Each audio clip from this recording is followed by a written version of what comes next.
유명한 이 거장이었던 화가 미켈란젤로가 그 시스티나 대성당을 이 프레스코 그, 그 화로 천지창조를 그렸죠. 천장에. 그렇게 그릴 때에 유명한 일화가 있습니다. 이제 아주 긴 기간에 걸쳐서 이걸 거의 마무리될 무렵에 어떤 사람이 미켈란젤로에게 물었는 겁니다. 이제 선생님 거의 다 끝났지요? 그랬더니 자네 눈에는 끝나 보이는가? 나는 아직 한참 남았네. 이제 그렇게 얘기를 한 거죠. 그래서 이제 계속 이제 마지막 그 터치를 계속 하고 있는데 이제 마침내 거의 작업이 끝났다고 판단되어진 그 시점에도 작업 도구를 치우지 않고 계속 이 천장을 응시하고 있는 겁니다. 그리고는 이제 그 장소를 계속 맴돌면서 보고 있는 거죠. 그래서 선생님 정말 아직 다 끝나지 않았습니까? 이제 물었을 때에 미켈란젤로가 이렇게 유명한 대답을 했습니다. 내 눈에는 다 끝났는데 주님 보시기에는 어떨지 모르지. 이제 이게 뭐냐 하면 세상의 표현으로는 장인 정신이라고 부르는 것이고, 그리고 우리 성경적인 표현으로는 청지기 정신이라고 부르는 것이죠. 그렇죠? 지금 이제 11월입니다. 보통 11월에 교회는 학교건 모든 것들이 이제 결산을 맞이합니다. 그렇게 결산을 했는데 우리가 이제 매년 11월, 12월이 되면 지나온 한 해를 돌이켜보는 시간을 갖습니다. 저희 교회 같은 경우는 11월 첫 주부터 계속 감사, 1년 동안 있었던 그 감사를 한번 쭉 적어 보십시오. 생각나는 대로 계속 1년 동안 주님이 나에게 베풀어 주셨던 내 삶 속에 일어났던 그 수많은 감사들, 기록하지 않으면 우리는 아주 뭐 작은 어떤 좀 기억에 남는, 그렇죠, 새겨진 안 좋은 것들로 그냥 온 1년을 빼곡히 채워진 감사들을 다 잊어버리잖아요. 그래서 기록하라고. 그래서 추수감사절기나 그때에 다 기록한 거 같이 넣어서 한번 내 하나님 앞에 주님이 이렇게 저에게 베풀어 주셨습니다라고 이제 그렇게 한번 내보라고 제가 11월 첫쯤에 매번 여러분들에게 이야기하는 것 같습니다. 그렇죠? 우리가 하나님을 잊어버리고 사는 사람들조차도 하나님을 기억하는 시점이 있습니다. 그게 뭐냐 하면 모든 인생이 서야 되는 죽음이라는 단어, 죽음이라는 우리 인생에 있어서의 그 일대 사건이, 그렇죠? 누구나 피할 수 없는 그 죽음이라는 단어가 딱 등장하면 하나님을 모두 다 거기서 생각할 수밖에 없습니다. 아무리 뭐 무신론자든 뭐건 간에 그거는 뭐 어쩔 수 없는 일이죠. 그때에 하나님의 존재가 가장 어찌 보면 뚜렷하게 믿는 사람이나 믿지 않는 사람에게 등장하는 것 같습니다. 근데 우리가 그 인생의 총 마지막 결산이 있기 전에 하나님이 주시는 이 기회마다 우리 인생을 점검한다 보면은 좀 더 주님이 원하시는 좀 더 바르고 그 다음에 풍성한 결실로 나아갈 수 있는 그런 작업이라고 생각이 듭니다. 근데 이제 오늘 본문에서 보면 우리가 이 결산을 할 때 어떤 기준이 있어야 되지 않습니까? 무슨 기준을 가지고 결산을 하는데 첫 번째로 누구의 관점으로 우리의 인생을 결산할 것이냐는 거죠. 그렇죠? 이 지금 고린도 전서의 1세기의 고린도 교회에는 정말로 은혜가 풍성했습니다. 은사도 넘쳐나도록 풍성하고 그들은 성령도 체험했고 아주 놀라운 은사들을 가지고 있었습니다. 그럼에도 불구하고 교회는 자라지 못했고 사회 속에 영향을 끼치지 못하고 있었습니다. 그리고 그들 사이에 끊임없는 자랑과 분열과 이 불화, 시기로 결국 결과적으로 뭐냐 하면 하나님의 일이 고린도 교회를 통해서 전혀 전진을 하지 못하고 있었던 그런 상황이었습니다. 그래서 사도 바울이 이 고린도 교회 교인들에게 자, 지금에서 너희들이 그렇게 맹렬하게 주님의 일을 한다고 하면서도 결국은 잘하지도 못하고 하나님의 나라의 복음은 전혀 진전도 없는 이 시점에서 멈춰서서 너희들의 사역을 한번 돌아보고 너희들의 삶을 돌아봐야 되는 중간 결산을 한번 해야 되지 않겠느냐. 그 필요에 따라서 오늘 이 말씀을 냉정한 판단이 필요하지 않겠느냐. 그래서 이제 이 말씀을 기록하게 된 것이죠. 자, 그러면 고린도 교인들뿐만 아니라 우리들에게도 이 중간 결산은 어떤 관점으로 할까? 첫 번째 보면요. 3절에 보면 나도 나를 판단하지 않느니라 아니하도다 이렇게 돼 있죠. 그러니까 우리들이 뭔가를 결산할 때 대부분은 첫 번째 자기의 관점으로 판단을 한다는 거죠. 근데 자기의 관점으로 판단하거나 결산하는 것은 이 지금 전혀 적합하지 않고 제대로 할 수 없다라는 거예요. 지금 바울은 그렇게 권면하는 거예요. 자기의 기준, 자기의 판단으로 이런 결산을 하지 말아라. 왜 그러냐 하면은요. 우리가 이제 자기가 자기를 판단할 때 양쪽의 굉장히 극단적인 상황으로 가는 경우들이 있습니다. 첫 번째는 뭐냐 하면 지나치게 자기를 비판적으로 보는 거예요. 그러니까 이 한국인들의 교육 상황으로 보면 이런 성향들이 되게 잦습니다. 그러니까 자기를 너무 비판적으로 보는 거예요. 그러니까 이 비판적으로 보는 극단이 자학이거든요. 그렇죠? 그래서 이렇게 자기를 비판적으로 보기 때문에 스스로 자기에게 너무 엄격해서 자기의 장점을 잘 모르는 거예요. 그러다 보니까 나중에는 자기의 자존감까지도 낮아져서 어떤 자존감이 낮아지는 그런 상처를 받았을 때는요. 살아가는 이 인생의 에너지를 다 뺏겨버리는 거예요. 그래서 다시 재기하고 회복하기가 너무 어려운 상황이 되어버리는 거예요. 그러니까 너무 자기 비판적인 거, 자학적인 것은 복음적이 아니라는 거죠. 그래서 사도 바울이 나도 나를 판단하지 않노라. 나도 내 기준으로 나를 판단하지 않노라. 근데 이제 자기를 판단하는 또 극단적인 한 예가 뭐냐 하면은 이 자학이 있는가 하면 또 교만이 있는 겁니다. 이 교만은 뭐냐 하면은요. 지나친 자기 사랑의 결과라고 할 수가 있겠죠. 그렇죠? 그래서 보통 이런 교만 속에 있는 사람들의 판단은요. 어떤 거짓 허상을 가지고 있습니다. 그러니까 이 거짓 이미지를 가지고 그것을 거짓 이미지를 만들어 놓고 그게 자기라고 착각을 하는 것이죠. 그러니까 성경적인 표현으로 되지 못하고 된 줄로 착각하는 그런 사람이죠. 그죠? 근데 자기를 굉장히 이상적인 인간으로 올려놓는 겁니다. 약간 뭐라고 표현하냐 나르시스적인 그런 관점으로 인간상이죠. 그 나르시스에 대한 것은 여러분들에게 뭐 이거를 신화를 다 얘기할 필요는 없을 것 같고요. 근데 이렇게 판단 속에 자기 판단 속에 빠져 있는 사람들은요. 개선이 되지가 않는 겁니다. 변화가 일어나지를 않는 거죠. 왜냐하면 자기의 약점을 자기가 받아들이지도 못하고 자기의 약점에 대해서 이거를 수용하지를 못하는 겁니다. 그러니 정직하게 자기의 잘못을 직면하지 못하기 때문에 이 결점을 고쳐 나가지를 못하는 겁니다. 그니 변화도 없고 성장도 없는 것이죠. 나르시즘에 대해서 나르시스에 대해서 어떤 교사가 아이들에게 막 설명을 했더니 그 여학생이 한 명이 선생님 아무래도 저는 이 병에 걸린 것 같아요 그러더래요. 그래서 왜 그랬더니 아침에 거울을 보면 그렇게 황홀할 수가 없어요. 그래서 선생님이 그거는 자기 착각의 병이란다. 뭐 그랬다고 하는데 어찌 됐거나 또 이런 이 자기 판단이 이렇게 되게 높은 사람들, 교만한 사람들의 특징은요. 남의 티는 너무 잘 봅니다.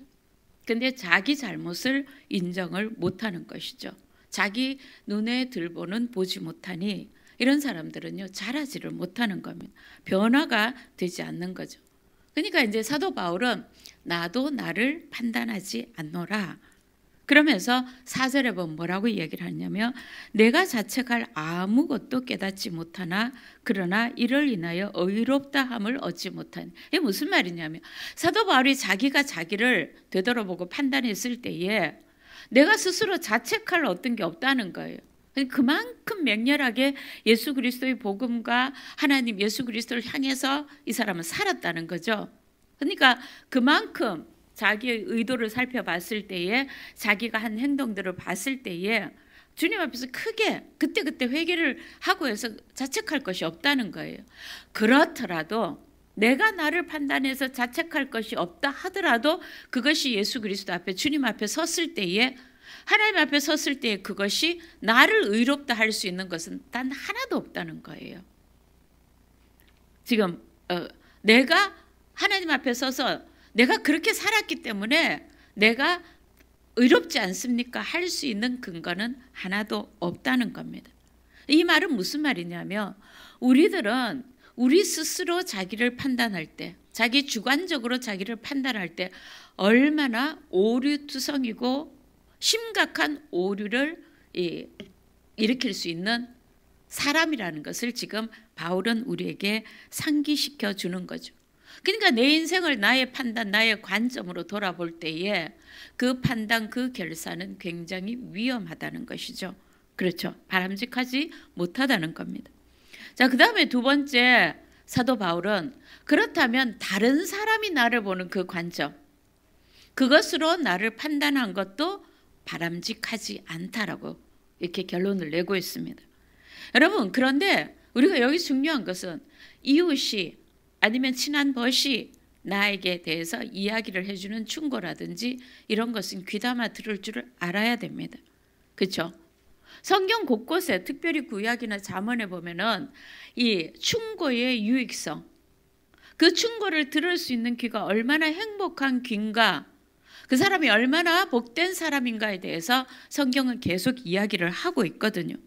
심지어는 모사가 많으면 지혜롭다. 모사 그러면 막 간악한 일을 하는 것 같은데 그게 아니라 나에 대해서 이렇게 모사를 우리가 오늘날 쉬운 표현으로 하면 카운셀러라고 생각하시면 됩니다. 왜냐하면 나의 단점을 나로 하여금 상처받지 않게 그것을 고칠 수 있도록 말해주는 사람. 그렇죠? 그걸 들을 수 있고 받아들일 수 있는 사람은 굉장히 부자인 거죠. 그걸 말해줄 수 있는 그런 사람이 있다는 것 자체가, 그죠? 자, 그런데 그렇게 해주는 충고라 할지라도, 사랑이 넘치는 충고라 할지라도 그것이 내 인생의 판단의 마지막 판단으로 받아들여져서는 안 된다는 겁니다. 그것 때문에 다른 사람이 나에 대해서 어떻게 말해주는 것 때문에 일희일비하는 경우들이 많이 있지 않습니까? 특별히 가까운 사람일수록, 특별히 내 인생에 중요한 사람일수록 그 사람이 나에 대해서 판단해 주는 것, 그렇죠? 말해 주는 것들이 우리에게 굉장히 큰 영향을 미치지 않습니까? 그런데 오늘 사도 바울은 그것도 우리 인생의 최종적인 판단으로 삼으면 안 된다. 그것도 위험한 일이다. 이렇게 말씀하고 있는 거죠. 그래서 성경은요, 곳곳에 판단하는 그 악, 판단하는 죄에 대해서 되게 경계를 시키고 있습니다. 그러니까 로마서 14장은 판단장, 비판장이라 그러죠. 근데 그 핵심은 이겁니다. 너희가 이웃을 비판한 그대로 네가 비판을 받을 것이다. 너희가 헤아리는 그대로 헤아림을 받을 것이다. 왜냐하면 우리의 판단에는 항상 내가 하든 남이 하든 그 속에 편견이 있기 때문에 그렇습니다. 그래서 그 편견을 따라서 너는 이렇다라고 정의를 해버리면 있잖아요. 관계가 깨어지기 시작을 하는 거죠. 그래서 성경은 계속해서 우리에게 경계를 시킵니다. 다른 사람에 대해서 판단하는 것을 조심해라. 그렇죠? 예, 제가 들은 일화 중에 하나인데 이런 얘기가 있습니다. 그 어떤 여자 집사님이 이제 미국에서 직장 생활을 하시는 분인데 자꾸 직급이 올라가다 보니까 그 출장 다니는 일이 많은 거예요. 미국 같은 데는 주로 비행기를 타고 움직이잖아요. 그래서 이제 비행기가 연착이 된 겁니다. 갈아타라 환승해야 되는 데서. 그러니까 이제 의뢰이 이 환승 때 지체되는 일상적으로 있는 일이니까 책을 한 권 핸드백에서 꺼내고 그때를 대비해서 준비한 책 한 권, 그 다음에 또 크래커 5개 들어있는 크래커 하나를 이제 꺼낸 겁니다. 그러면서 이제 책에 몰두를 한 거죠. 몰두하면서 입이 심심해서 이제 저기 가방에서 크래커를 꺼내 가지고 입에 하나 넣은 겁니다. 그러면서 이제 책을 읽는데 옆에 어떤 남자분이 앉는 것 같은데 그분이 자기 크래커를 하나 먹는 거예요. 동의를 구하지도 않고 먹고 싶었나 보다 하고 이제 준 거죠. 그냥 둔 겁니다. 자기는 책 읽는데. 그리고 또 자기가 하나 더 먹었습니다. 그랬더니 그 사람이 또 하나 먹는 거예요. 뭐 이런 사람이 다 있어? 동의도 구하지 않고. 그래서 좀 마음에 괘씸한 거죠. 그랬는데 이제 5개 있었잖아요. 마지막 하나를 절반을 딱 나눠서 자기가 먹고 절반은 남겨두는 겁니다. 그래서 그걸 먹고는 너무 이제 마음에 이제 화가 난 거죠. 뭐 저런 예의가 없고 저런 사람이 있나 하고. 그래서 이제 급하게 이제 그 방송이 나온 겁니다. 이제 저기 탑승하라고. 그래서 이제 비행기에 이제 타고 자기 자리에 앉아서 이제 핸드백을 책을 꺼내려고 백을 열어보니까 자기 크래커가 그대로 있는 거예요. 그때부터 이 사람이 그렇게 그 사람을 막 뭐 저렇게 예의 범절도 없고 막 욕하면서 갔는데 그 순간 이 뭐냐 하면 자기 가방에서 꺼낸다 하는 것이 나무 가방에서 꺼낸 거죠. 근데 그 신사 갑자기 그 사람이 예의 범절이 없는 사람이 아니라 너무너무 젠틀하게 느껴지는 거예요. 심지어는 마지막에 절반까지 잘라서 그 순간 자기 가방 속에 있는 크래커를 딱 보는 순간 자기 옆에 있었던 마지막까지 반쪽을 배려해 준 그 사람이 너무나 젠틀맨으로 바뀌어버린 거예요.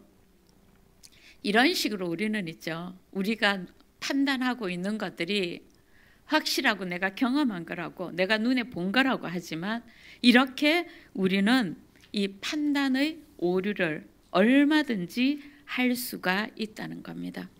그러니 다른 사람이 나에 대해서 판단한 것이 참고사항은 될 수 있을지라도 그것이 내 마지막 판단의 결정이 될 수는 없다는 겁니다. 그렇죠? 자, 그러면 바울은 이 사실을 알고 3절에 이렇게 얘기하죠. 너희에게나 다른 사람에게나 판단받는 것이 내게는 작은 일이라. 나도 나를 판단하지 않으라. 내게는 작은 일이란 말은 너희들이 나에 대해서 판단하고 비판하는 것에 대해서 내가 아예 무시해버린다가 아니지 않습니까? 무시하라는 얘기는 없습니다. 그것은 얼마든지 내가 돌이킬 수 있고 나를 한번 돌아볼 수 있는 기회는 됩니다.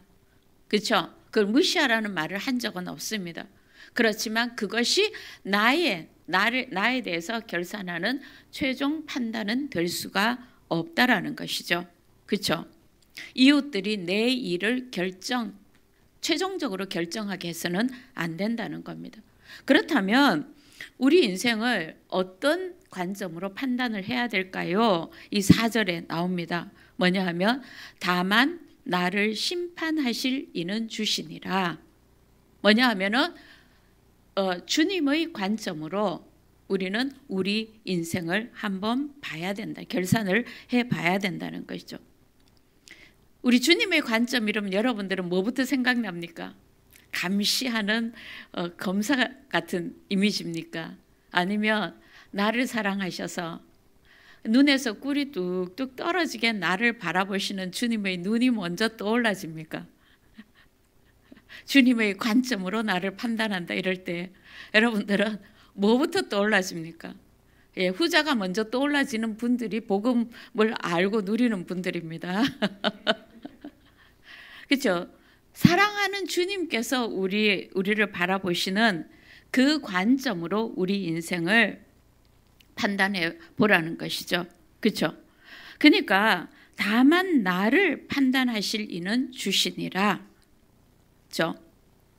내 삶에서 예수 그리스도를 영접하게 하신 분, 나를 창조하신 그분, 나의 삶의 섭리 가운데서 나를 이끌어 가시는 분, 마지막 날에 나를 심판하시면서 상 주시는 그분. 그렇죠? 주님은 가장 완벽하게, 가장 정의롭게, 가장 공정하게 나를 판단해 주실 분이고, 나를 판단하실 그 때를 주님이 정하고 계시다는 것이죠. 그렇죠? 그러니 주님의 그 판단으로 우리는 우리 인생을 결산할 필요가 있다는 거죠. 그럼 여기서 우리가 좀 알아야 될 게 있습니다. 5절에 보면 그러므로 그 때가 이르기 전, 주님이 우리를 판단하실 그 때가 가까워 왔다는 거죠. 그렇죠? 그러니까 그 때가 이르기 전에 서둘러서 우리 자신들을 한번 판단해 보라는 거예요. 그리고 주님 오시는 그때까지 그 주님의 그 판단 안에서 주님께서 판단하시는 그 판단에 맡기지, 너무 자책하고 교만하고 아니면 다른 사람을 판단하고 비판하고 정죄하고 하지 말라는 거예요. 그렇죠? 자, 그러면 여기에서 하나님은 언제나 우리가 어떤 행동을 했을 때 그 행동의 동기, 그것을 하게 된 어떤 모티브를 계속 보시잖아요. 그것까지도 다 감찰하시는 분이시거든요. 자, 그렇다면 주님께서 완벽하게 판단하시는 그날 우리에게 뭐가 주어집니까? 심판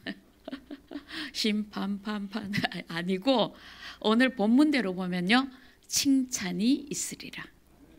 그러면 여기서 우리가 우리를 판단하시는 주님의 의도를 좀 알 필요가 있는 거예요. 주님은 왜 마지막 때에 우리를 판단하십니까? 칭찬하시기 위해서. 칭찬하시고 싶은 거예요. 그렇죠? 여기서 우리가 왜곡되어져 있는, 우리들 속에 왜곡되어져 있는 걸 분명히 보셔야 됩니다. 우리는 주님의 심판, 주님의 판단 그러면 우리를 감시하고 어떻게 하면 허물을 잡아내서 저 사람에게 혼내줄까 벌을 줄까를 생각하는 그 이미지가 떠올라진다면요, 우리는 복음을 제대로 알지 못하는 사람들이라는 거예요. 그렇죠? 주님께서 지금 그때의 각 사람에게 하나님으로부터 칭찬이 있으리라. 그렇죠? 그럼 주님이 우리를 판단하시는, 우리 인생을 판단하시는 이유가 뭡니까? 칭찬하시고 싶어서. 우리의 인생 속에서 칭찬하시고 싶은 것을 발견하시고 싶은 거예요. 그렇죠? 그러니까 주님의 뜻이, 주님의 의도가 이렇다면 우리는 있죠, 우리 인생 살아가면서 누구를 향해서 파괴적이고, 그리고 파괴적인 판단, 파괴적인 비판은 삼가해야 되겠죠. 그렇죠? 예수 그리스도께서 십자가에 달리실 때에 파괴적이고 사망이 언도되는 그 심판은 끝이 났습니다. 지나갔습니다, 여러분.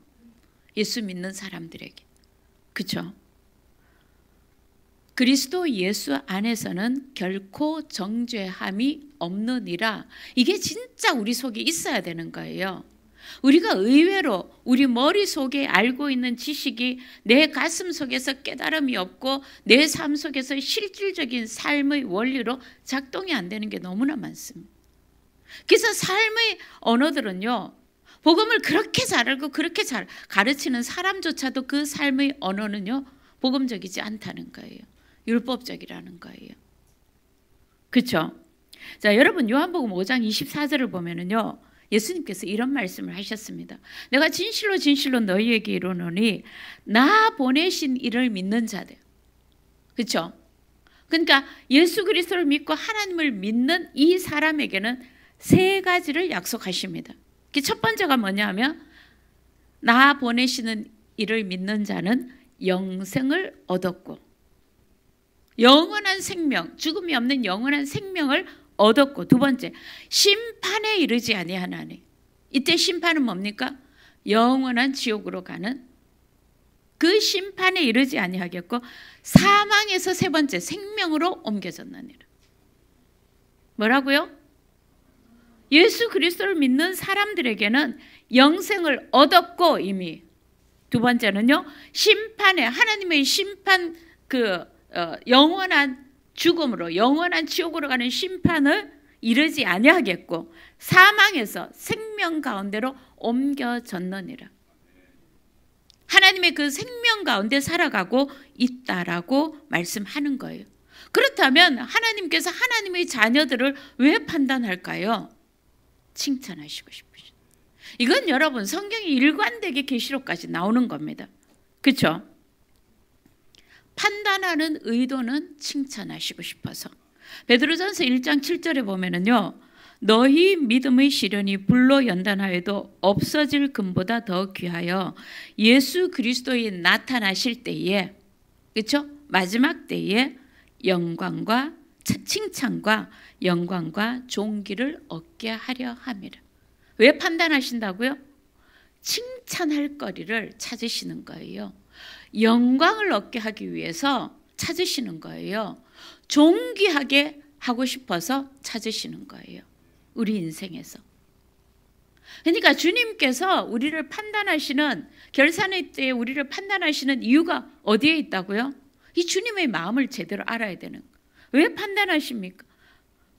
예수 그리스도를 믿는 사람들이 마지막 심판대에 섭니다. 그때의 심판은 뭐라고요? 상급을 주시기 위해서, 칭찬을 주시기 위해서, 영광되게 하시기 위해서, 존귀하게 만드시기 위해서 그곳에서 주시고 싶어서 심판대에 우리가 서게 되는 것입니다. 칭찬과 영광과 존귀. 그렇죠? 이걸 우리가 제대로 안다면 주님 오실 때의 마지막에 심판이라는 것에 대해서 두려움을 갖지 않는 것. 여러분 왜 그게 가능합니까? 그리스도께서 우리를 대신해서 해주신 그리스도의 사역 때문에 그렇습니다. 이게 복음 아닙니까? 이게 복된 소식인 거예요. 그렇죠? 자, 그렇다면 우리가 주님 앞에 섰을 때 여러분 한번 생각해 보십시오. 주님 앞에 섰습니다. 주님이 막 칭찬거리를 찾으셔서 너는 이걸 잘했다, 너는 이거 수고했다, 너는 이거로 영광스럽게 되었다 막 얘기하시는데 칭찬 받을 게 없어요. 그런 사람을 부끄러운 칭찬이, 부끄러운 구원이라고 이야기를 하는 거죠. 그럼 우리가 주님 앞에 섰을 때 칭찬받기 위해서는 주님은 무엇을 보시느냐? 주님이 보시는 게 뭐냐? 이게 뭐냐 하면 4장 2절에 있습니다. 뭡니까? 그리고 맡은 자들에게 구할 것은 충성이니라. 주님이 우리의 인생 결산에서 제일 우리의 삶 속에서 찾고 싶으신 것, 그것이 뭐냐 하면 충성인 거예요. 충성은 영어 성경으로 읽어보면 조금 더 훨씬 쉬운데 그냥 성실함으로 우리가 해석해도 전혀 문제가 되지 않습니다. 충성스러움, 성실함. 성서 언어학자였던 로버트슨이 충성이라는 단어에 대해서 원어를 이렇게 표현했습니다. 충성이라는 단어는 공개적으로 인정받을 수 있는 성실함. 근데 나 혼자 성실하다가 아니라 누구든지 저 사람은 성실하다라고, 그렇죠? 인정하는 그 사람. 주님은 우리의 성실함을 칭찬하시고 싶으신 거죠. 여러분 우리 1년을 돌아봤을 때 주님이 우리에게 맡겨주신 것들이 많습니다. 첫 번째 1년이라는 시간을 맡겨주셨습니다. 그렇죠? 그 1년 동안 우리는 이 시간을 성실하게 관리하면서 이 한 해를 보냈던가? 주님이 우리에게 달란트와 재능을 주셨습니다. 그러면 주님이 주신 이 달란트와 재능을 우리는 성실하게 가꾸면서 살았던가? 또 우리 모두에게 주님은 재물을 주셨습니다. 그러면 그 재물을 충실하게, 성실하게 이것들을 우리가 관리를 했던가? 아니면 흥청망청 그리고 살았던가? 그렇죠? 한번 돌아볼 시간이. 그리고 다시 우리는 새롭게 주님 앞에 서서 출발하는 이 하루가, 한 해가 되었으면 좋겠습니다. 자, 그러면 하나님은 충성을 어떤 부분에서 찾으십니까? 4장 1절을 보면은요, 사람이 마땅히 우리를 그리스도의 일꾼이요 하나님의 비밀을 맡은 자로 여길지어다. 2절에 그리고 맡은 자들에게 구할 것은 충성이요. 그러면 예수님이 우리의 삶에서 칭찬거리로 그 성실함을 찾는 그 특별히 포인트가 뭐냐 하면은요, 바로 복음의 비밀을 맡은 자, 하나님의 비밀을 맡은, 이 하나님의 비밀은 있죠, 그리스도인들만에게만 맡겨주시는 겁니다. 그렇죠? 자, 성실하게 주님께서 우리의 성실함을 찾고 계시는 부분이 뭐냐 하면 바로 하나님의 비밀, 하나님의 미스테리. 이게 뭐냐 하면 성경은 곳곳에서 나오죠. 하나님의 비밀은 아주 넓은 의미에서는 하나님의 말씀입니다. 우리는 얼마나 이 말씀을 따라 살아가고 말씀의 열매를 맺고 이 말씀을 따라 변화되고 성숙되어져 갔느냐, 그런 거고요. 아주 좁은 의미로 보면은 이 하나님의 비밀은요, 성경의 곳곳에 나오죠. 사도 바울이 이 하나님의 비밀은 고린도전서 2장에 보면은요, 바로 십자가의 복음을 하나님의 비밀이라고. 예수 그리스도가 하나님의 비밀인 거예요. 그렇죠? 그러니까 예수께서 이 땅에 오셔서 우리의 연약함을 대신해서 사시고 우리의 죄와 그리고 이 허물과 저주를 지고 십자가에서 죽으시고 우리 대신 죽으시고 우리에게는요, 복이 되게 하시고 하나님의 자녀가 되게 하시고 우리로 하여금 부욕케 하신, 그것을 준 십자가에서의 거룩한 교환의 그 사건, 그것이 바로 뭐냐 하면 이 십자가 사건이죠. 그렇죠? 예수 그리스도의 십자가의 복음이 하나님의 비밀이었던 거예요. 그렇죠? 그러면 예수 그리스도를 통해서 우리가 하나님의 자녀가 되었고 하나님의 말씀은 끊임없이 우리의 삶을 변화시켜 주시고 그리고 우리가 또 하나님을 점점 알아갈 수 있도록 만들어 주신 이 하나님의 말씀을 맡은 그리스도인들은 얼마나 이 말씀에 충성되고 성실했냐는 거예요. 여러분, 이 성실할 때 그 성자가 한자로 말씀 언변에 이룰 성자거든요. 여기 두 개가 합쳐져서 성실할 때 그 성자를 써요. 그러면 요거는 말씀을 이루다잖아요. 이 한자어에 그런 게 많습니다. 말씀을 이루다. 나는 얼마나 이 한 해 동안 이 말씀을 이루고 말씀을 전하고 말씀을 따라서 살아갔던가, 이 복음의 비밀을 전하면서 살아갔던가, 이 부분에 나는 얼마나 성실했느냐를 주님 앞에서 주님은 그것을 가지고 우리를 칭찬하기를 원하신다는 것이죠. 주님이 왜 우리에게 말씀을 주셨습니까? 주님이 왜 우리에게 이 하나님의 일을, 사역을 주셨습니까? 우리가 이 의도를 분명히 알아야 되는 거예요. 칭찬하시고 싶으셔서. 그렇죠? 이걸 모르니까 우리가 주님의 일을, 사역을 하다가 있잖아요, 원망하고 불평하는 거예요. 그럼 하나님이 왜 나에게 일을 시키셨는지 몰라서. 그렇죠? 근데 주님께서 맡은 자에게 구할 것은 그 충성이고 성실함이라는 것, 그것을 찾아서 칭찬하시기 위해서 우리에게 이 하나님의 말씀을 맡기셨고 그리고 우리에게 복음을 맡기셨고 우리에게 사역을 맡기신 겁니다. 이렇게 재밌는 얘기가 하나 있는데 우리나라 야사예요. 아실 거예요. 어떤 시골 부자가 아들 둘을 입양을 한 겁니다. 두 아들이 이제 나이가 20살이 지나면서 아버지한테 우리가 이제 분가해야겠습니다. 우리를 분가시켜 주십시오. 이렇게 독립을 시켜 주십시오. 이야기를 한 거예요. 그래서 졸라댔더니 아버지가 그러면 알았다. 이왕 떠날 거 떠나기 전에 너희들이 그 새끼를 꼬서 가마니를 만들었거든요. 옛날에는 그렇게 가마니나 좀 만들어 놓고 가거라. 그랬더니 이 첫 번째 아들이 아니 독립시키려고 하는 마당에 그냥 나가기 직전까지 우리를 이렇게 부려먹어야 돼? 이게 양자라서 그렇지 친아들이면 절대로 그렇지 않을 거야 하고 툴툴툴툴거리고 그냥 눈 가리고 아흥하듯이 대충대충 만드는 겁니다. 그리고 그냥 한두 개 만들고 그냥 말았죠. 근데 둘째 아들이 나를 지금까지 이렇게 훌륭하게 키워주고 이 사랑으로 키워줬는데 마지막이라도 내가 아버지 편하게 쓰게 꼼꼼하게 잘 만들어야겠다 하고 아주 뭐 밤새도록 열심히 만들어 놓은 겁니다. 제법 쌓였겠죠. 그랬더니 그 다음날 아침 일찍 출발할 즈음에 아버지가 두 아들을 불러서 이제 창고 문을 연 겁니다.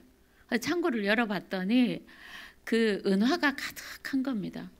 그리고는 그걸 다 열어서 너희들이 짰는 그 가마니에다 널 담을 수 있을 만큼 담아서 가라 그러더래요. 우리 뭐 베드로 돌 옮기는 거하고 비슷한 이야기죠. 그렇죠?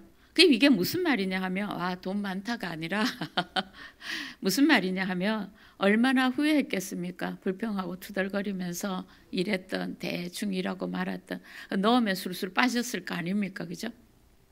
마찬가지로 우리에게 일을 맡기실 때 주님의 마음은 칭찬하시고 싶어. 상을 주시고 싶으셔서. 영광스럽게 하시고 싶으셔서. 존귀한 관을 씌워주시고 싶으셔서 우리에게 그 일을 맡기신다는 거예요. 사역을 하다 보면 버거울 때가 있습니다. 말씀이요 달콤하지만은 않습니다. 말씀이 되게 짓눌릴 때도 있습니다. 그런데 주신 이유는요, 우리를 칭찬하시기 위해서, 우리에게 상을 주시기 위한 주님의 마음이라는 것을 잘 알고, 우리가 사역 신청서 쓰실 때도 그렇고 교회를 하실 때 언제나 주님의 그 마음을 담고 우리가 기쁘고 즐겁게 일하는 저와 여러분 되시길 주님 이름으로 축원합니다. 우리 함께 기도하고 성찬식 하도록 하겠습니다.